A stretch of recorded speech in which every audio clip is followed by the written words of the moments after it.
आताची अतिशय मोठी बातमी येते आहे। अंबानींच्या घराबाहेर सापडलेल्या ज्या गाडीमध्ये जिलेटिनच्या कांड्या सापडल्या होत्या त्या गाडीचे मालक हिरेन मनसुख हिरेन यांचा मृतदेह सापडलेला आहे। याबद्दल बोलतात देवेंद्र फडणवीस। रिलायन्सचे प्रमुख श्री मुकेश भाई अंबानी यांच्या एंटिलिया निवासस्थानासमोर जी स्कॉर्पिओ सापडली, स्फोटकं असलेली, या संदर्भातली संपूर्ण केस ही NIA ट्रान्सफर झाली पाहिजे अशा प्रकारची मागणी आज मी सभागृहात केली।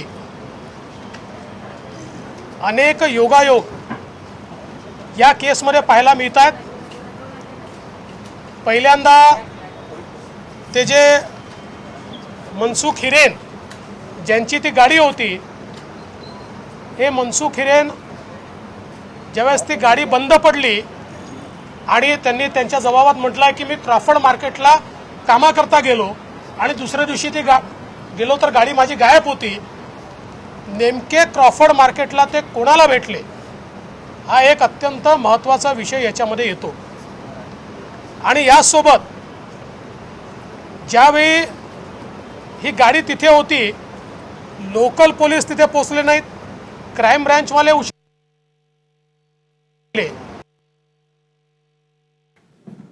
अंबानींच्या घराबाहेर ज्यांची गाडी सापडली त्या गाडीचे मालक मनसुख हिरेन यांचा मृत्यू झालेला आहे। त्यांचा मृतदेह मुंब्राच्या रेतीबंदर खाडीमध्ये सापडलेला आहे। कालपासून ते बेपत्ता असल्याची तक्रार त्यांनाच आयो म्हणून त्या ठिकाणी नेमण्यात आलं। आणि आश्चर्याची गोष्ट अशी आहे की जर आपण CDR बघितला तर साधारणपणे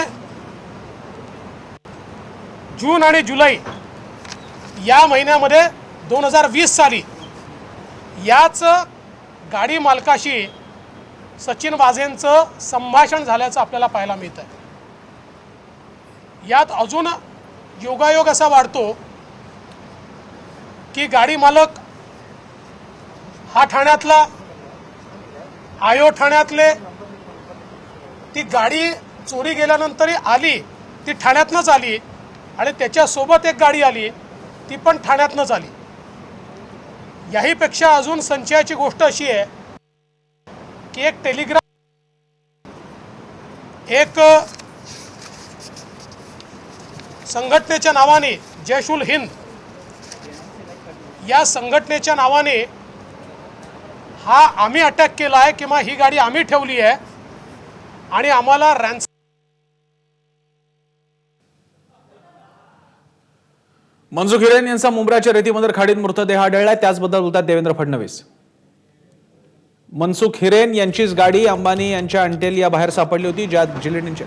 आणि मी आज हे सगळं मांडत असताना या सगळ्या गोष्टीतनं जो काही संशय तयार झाला आहे त्यातनं मी अशी शक्यता या ठिकाणी वर्तवली होती की यातला सगळ्यात महत्त्वाचा दुवा हे मनसुख हिरेन आहेत की जे या गाडीचे मालक आहेत आणि त्यामुळे त्यांना तात्काळ सुरक्षा दिली पाहिजे। आणि असं आत्ताच आम्हाला माहिती मिळाली आहे की या मनसुख हिरेन यांची बॉडी ही ठाणे जिल्ह्यामध्ये मुंब्र्याच्या जवळपास सापडलेली आहे।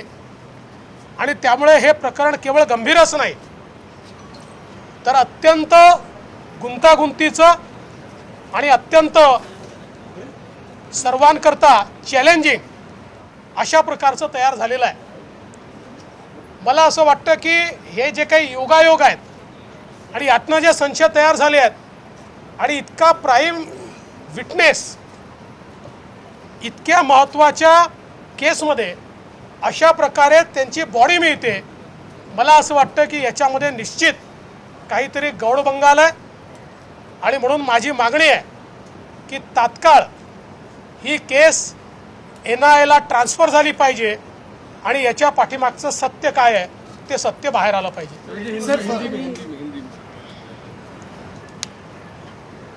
आज मैंने असेंबली में रिलायंस के प्रमुख श्री मुकेश भाई अंबानी, इनके एंटिलिया जो उनका निवास स्थान है, इसके बाहर जो एक स्कॉर्पियो मिली जिसमें जिलेटिन था और धमकियों का एक पत्र था, इसका मुद्दा उपस्थित किया। इस पूरे मामले में कई प्रकार की बातें सामने आई है। विशेष रूप से इसके जो मालिक थे मनसुख हिरेन, जिनकी एक गाड़ी थी, उन्होंने जिस दिन उनकी गाड़ी चोरी गई, जहां उनकी गाड़ी बंद हुई वहां से वो क्रॉफर्ड मार्केट आए और क्रॉफर्ड मार्केट में एक व्यक्ति से उन्होंने मुलाकात की। वो व्यक्ति कौन है, ये इसमें सबसे बड़ी कड़ी है। और ये गाड़ी जब वहाँ स्पॉट हुई तो लोकल पुलिस से पहले पुलिस के अफसर सचिन वाजे ये वहाँ कैसे पहुँचे, उन्हीं को वो चिट्ठी क्यों मिली, ऐसे कई मुद्दे ध्यान में आते हैं। विशेष रूप से गाड़ी चोरी हुई वो भी थाना की, आयो का घर भी थाना में, और इतना ही नहीं तो गाड़ी चोरी होकर जिस रूट से आई और वहाँ पार्क हुई और साथ में दो गाड़ी, एक और गाड़ी आई थी, एक स्कॉर्पियो और उसके साथ एक सफ़ेद इनोवा, ये दोनों थाना से ही आकर वहाँ पर एक गाड़ी पार्क हुई और दूसरी गाड़ी निकल गई। और इतना ही नहीं तो इन्हीं सचिन वाजे को आयो करके अपॉइंट किया गया और उसके बाद एक टेलीग्राम चैनल पर पत्र मिला किसी जैश उल हिंद इस संगठन का, जिसने इसकी जिम्मेदारी ली और कहा हम रैंसम मांगते हैं और हमने बोला उतना पैसा, एक क्रिप्टो करेंसी नंबर दिया और इसके ऊपर दिया जाए, एड्रेस के ऊपर दिया जाए। वो पूरा एड्रेस गलत था और जैसे ही ये आया दूसरे दिन ये जो तथाकथित जैश उल हिंद है, इन्होंने भी एक पत्र जारी किया और उन्होंने इस पूरे चैनल के ऊपर आए पत्रक को गलत ठहराया और उन्होंने कहा हमारा इससे कोई संबंध नहीं है, हमने इसकी कोई जिम्मेवारी नहीं ली है। इसमें सबसे आश्चर्य की बात यह है कि ये जो आयो है वाजे, अगर हम देखें तो 8 जून 2020, 25 जुलाई 2020 और कई बार ये जो मालिक है इनके साथ इनकी टेलीफोन पर बातचीत हुई है। और आज मैंने हाउस में जिस समय एनआईए को ये हैंडओवर किया जाए ऐसी मांग की, उस समय मैंने ये आशंका जाहिर की कि ये जो मनसुख हिरेन है, ये मनसुख हिरेन को तुरंत सुरक्षा प्रदान की जानी चाहिए, क्योंकि ये इसमें की सबसे बड़ी कड़ी है और इनकी जान को खतरा हो सकता है।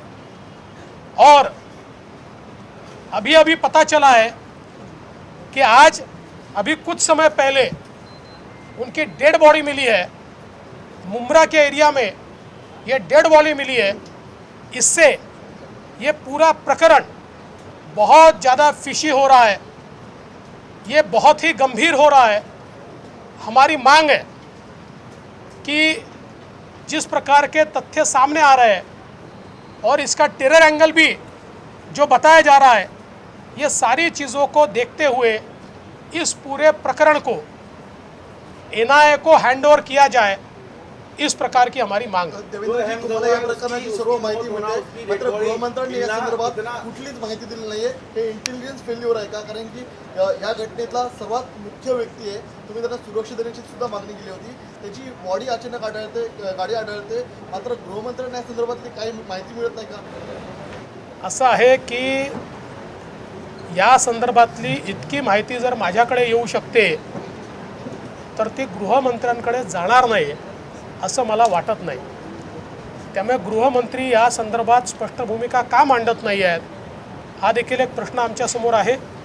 आणि आता एवढ्या गोष्टी बाहेर आल्यानंतर एनआयएला ही संपूर्ण केस ते हँडओव्हर करणार की नाही, हा देखील एक महत्त्वाचा प्रश्न आहे। चर्चित व्यक्ती सचिन वाजेकडे याचा तपास देण्यात आलेला आहे, यामागे काही वेगळा संशय तुम्हाला वाटतोय का?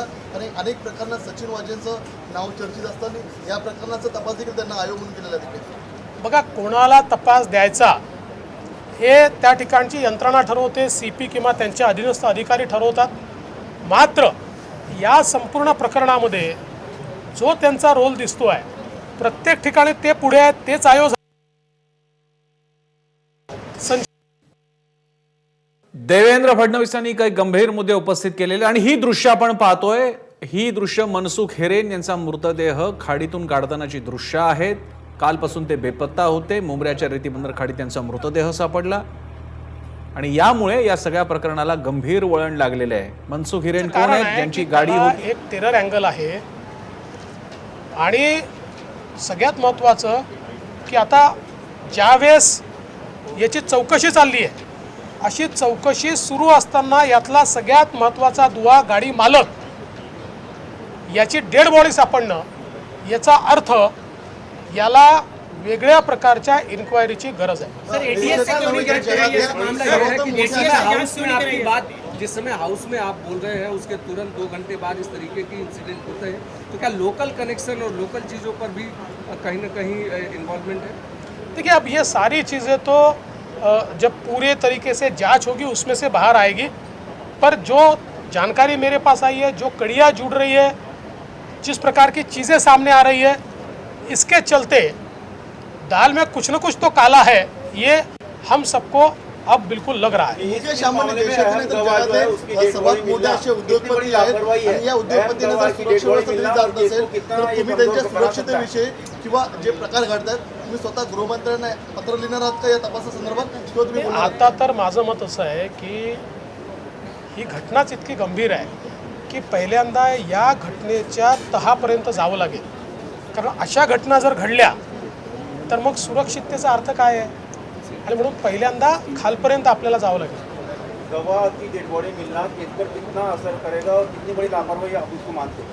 देखिए, बहुत बड़ी लापरवाही है और इस केस को समाप्त करने के लिए ही ये सबसे बड़ा दुआ था, क्योंकि जिसकी गाड़ी थी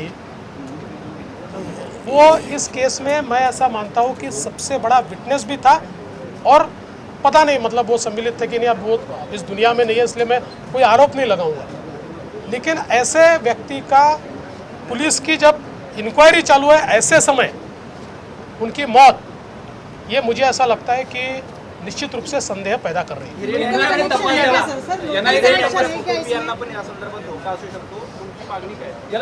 नाही, त्यांच्या कुटुंबियांना सुरक्षा दिली पाहिजे, पण कुटुंबियांपेक्षा त्यांना स्वतःला सर्वात जास्त धोका होता. कारण कुटुंबियांना हे किती माहिती असेल माहित नाही, पण त्यांना सगळं माहिती आहे. आपल्याकडे जो CDR आलाय त्याच्यामध्ये कधीपासून हे संपर्कात होते आणि साधारण मी 2 तारखा आत्ता दिलेल्या आहेत आणि माझं मत असं आहे की हे जे हिरेन जे आहेत, मनसुख हिरेन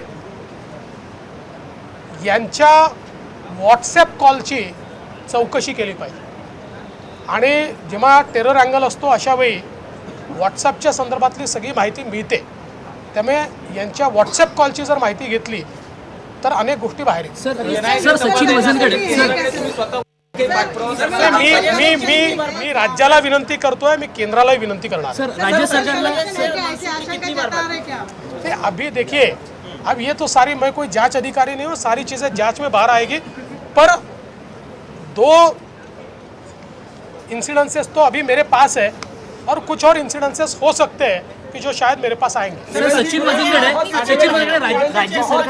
राज्य सरकारच्या दृष्टीने काही केसेस महत्त्वाच्या होत्या, त्या देखील पूर्वी सचिन वझनकडेच होत्या असं नाही, बघा, मला व्यक्तिगत त्यांच्यावर कुठली टीका करायची नाही किंवा राज्य सरकारने त्यांना का घेतलं, कुठल्या केसेस का दिल्या. या केसच्या संदर्भातली माहिती ही निश्चितच भयानक आहे, गंभीर आहे. त्यामुळे या संदर्भातलं सत्य बाहेर आलं पाहिजे अशी आमची मागणी आहे. एबीपी माझा, उघडा डोळे बघा नीट.